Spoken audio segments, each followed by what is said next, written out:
انسان کی اصل موت اس وقت ہوتی ہے جب وہ کسی کے دل اور دعاؤں سے نکل جاتا ہے۔ آگ لگانے والوں کو کہاں خبر، رخ ہواؤں نے بدلا تو خاک وہ بھی ہوں گے۔ ایسے لوگوں کو اپنی ترجیحات میں کبھی شامل نہ کریں جو آپ کو تب میسر ہو جب انہیں کوئی میسر نہ ہو۔ جو برے آدمی کی صحبت اختیار کرتا ہے وہ سلامت نہیں رہتا۔ کیا یہ سزا کافی نہیں کہ اللہ تمہیں سب کچھ دے کر بھی سجدوں کی توفیق نہیں دیتا؟ کون کیا کر رہا ہے، کیسے کر رہا ہے اور کیوں کر رہا ہے، ان سب سے آپ جتنا دور رہو گے اتنا ہی خوش رہو گے۔ انا پرست انسان من پسند انسان کو کبھی حاصل نہیں کر سکتا۔ لمبی امیدوں سے دور رہا کرو کیونکہ وہ تمہارے پاس موجود نعمتوں کو بھی حقیر بنا دیتی ہے۔ جب رب راضی ہونے لگتا ہے تو بندے کو اپنے عیبوں کا پتہ چلنا شروع ہو جاتا ہے اور یہی اس کی رحمت کی پہلی نشانی ہوتی ہے۔ ہمیشہ وہی بلندیوں پر ہوتے ہیں جو خود سے پہلے دوسروں کا سوچتے ہیں۔ اچھے ضرور بنیے لیکن ثابت کرنے کی ضرورت نہیں۔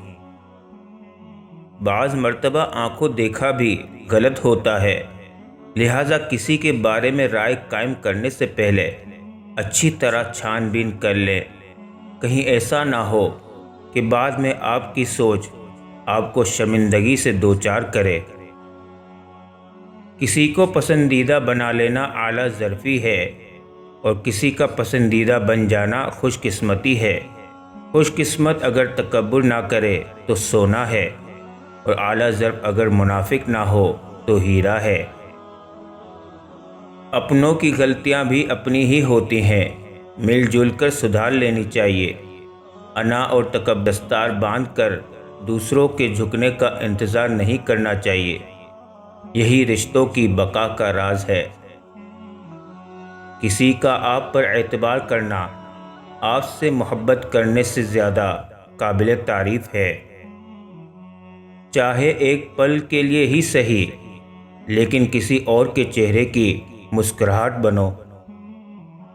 جس کے دل میں خوف خدا ہوگا وہ جس جگہ بھی ہوگا اپنے کام میں دیانتدار ہوگا۔ اگر امیر ہو جاؤ تو مغرور مت ہونا اور اگر غریب ہو جاؤ تو مایوس مت ہونا۔